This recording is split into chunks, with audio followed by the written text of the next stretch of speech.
एक तरफ देश में जहां लोकसभा चुनाव को लेकर तमाम राजनीतिक दलों के द्वारा तैयारियां जोरों शोरों से की जा रही हैं, वहीं दूसरी ओर इन राजनीतिक दलों को जिताने हराने की कुव्वत रखने वाले तमाम सामाजिक संगठनों के द्वारा लामबंद होने का सिलसिला जोरों शोरों से शुरू कर दिया गया है।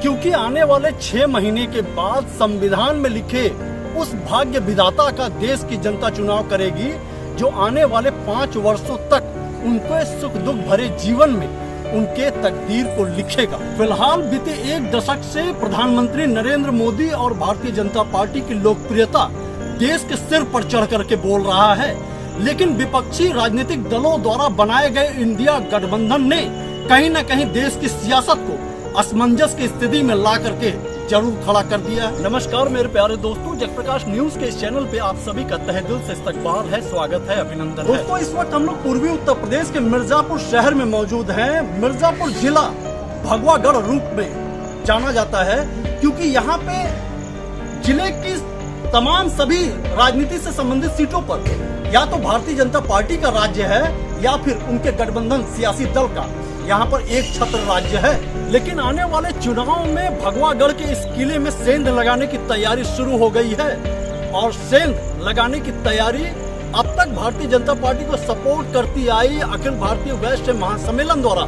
करने की तैयारी की जा रही है, जिसकी घोषणा आने वाले महीने अक्टूबर में रैली के माध्यम से लखनऊ में इसकी घोषणा की जाएगी। इस बारे में अखिल भारतीय वैश्य महासम्मेलन के प्रदेश महामंत्री शैलेंद्र अग्रहरि ने मिर्जापुर शहर के एक प्रतिष्ठित रेस्टोरेंट में महत्वपूर्ण प्रेस वार्ता कर मीडिया को इस बारे में जानकारी दी है। उन्होंने प्रेस वार्ता के माध्यम से जिले की सांसद एवं उनके पति जो कि प्रदेश सरकार में मंत्री हैं उन पर गंभीर आरोप भी लगाए हैं।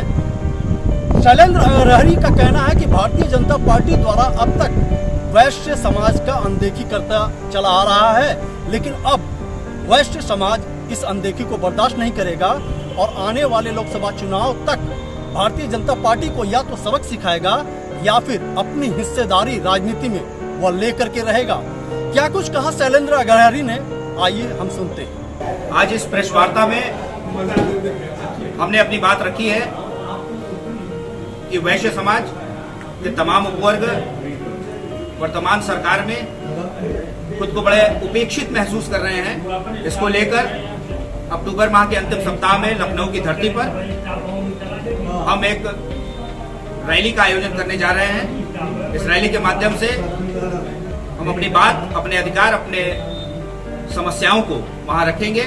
सरकार अगर समय से नहीं चेती तो उसे बड़ा नुकसान होने जा रहा है। मैं स्थानीय बात करूं तो मिर्जापुर में भी वैश्य समाज को प्रताड़ित करने का काम यहाँ की स्थानीय सांसद, मंत्री कर रहे हैं और मंत्री दंपति द्वारा जिस तरीके से जब से यहाँ पर आए हुए हैं वैश्य समाज को लेकर उनके मन में जिस तरीके की भावना है वह अब सामने आने लगी है।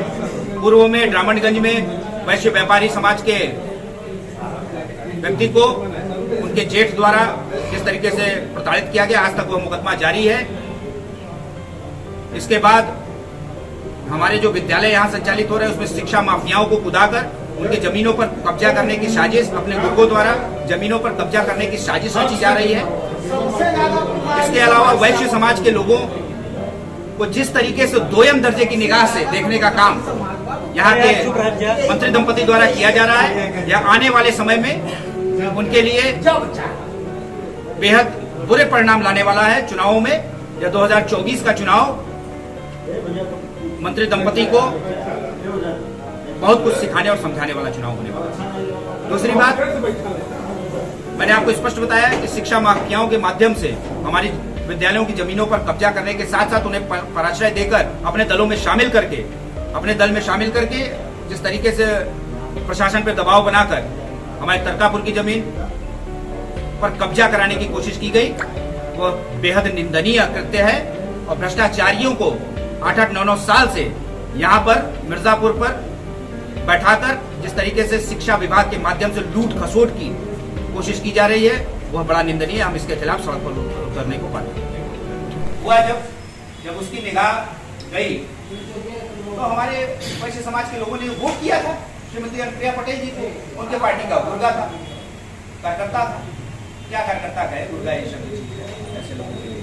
तो जब डाक बंगले में उनके कैंप जब लगा, हमारा प्रबंध समिति वहां गई, हमारे समाज के लोग गए, काफी वृद्ध लोग भी गए, जो बुजुर्ग लोग समाज के 80 साल के लोग वो लोग भी गए। समाज के लोगों ने जब उनसे बात की कि मान्य जी हमारा विद्यालय आपके दल में शामिल लोग कब्जा कर रहे हैं, ये सारे कागजात हमारे पड़े हैं, शासन सत्ता पे आपकी धमक है, शासन सत्ता आपके साथ खड़ी है, हमारी बात नहीं सुनी जा रही, लेकिन हम आपके मतदाता रहे हैं, आज भी है, आखिर हमारी बात कौन सुनेगा? तो उन्हें गुस्सा आने लगा। मैं उस समय का भाव आपसे नहीं बता पा रहा हूं, उन्हें गुस्सा आने लगा कि हाँ आप ही लोग सही बोलते हैं। मतलब उनकी निगाह में वैश्य समाज गलत बोलता है, उनकी निगाह में वैश्य समाज गंदी मानसिकता के साथ काम कर रहा है, यह उनका मानना है कि हमारे जो बुजुर्गों ने, हमारे परिवार के लोगों ने ये जो इतनी बड़ी बड़ी धर्मशालाएं और विद्यालय बनाए हैं, उन्हें हम गिरी मानसिकता के साथ देख रहे हैं, ऐसा उनकी मानसिकता में।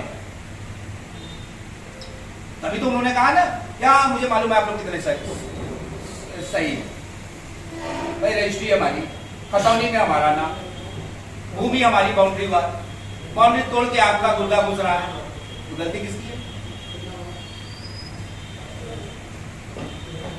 ठीक है, अभी वो कोर्ट में मामला चला गया है, जब इनसे राहत नहीं मिली तो हमें मजबूर कोर्ट जाना, कोर्ट से हमें राहत मिली है, कोर्ट ने हमें हमारे 419-20-67-68 में आदेश किया है, मुकदमा हो रहा है, चीजें चल रही हैं, उसको भी रोका जा रहा है। ये भी देखिए, मैं आपसे बताऊं, हमने FIR कराया, FIR के बाद माननीय महोदयों का फोन पहुंचता है, कोतवालियों में भाई उनकी कोतवाली है, उनकी पुलिस है, फोन पहुंचता है, दबा दो।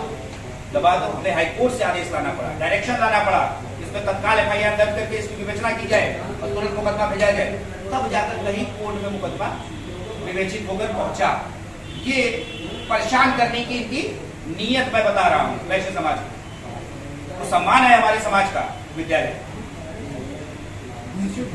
प्रतिष्ठित विद्यालय है। दूसरी बात, वहां पर बहुत दिनों से प्रधानाचार्य के रूप में कार्यरत महोदय भ्रष्टाचार, कई भ्रष्टाचार के सबूत मिलते हैं, बहुत बड़ा भ्रष्टाचार है, बहुत जल्दी आपके सामने भी हम उसके डिटेल्स के साथ आने वाले हैं। अभी हमारी जांच चल रही है।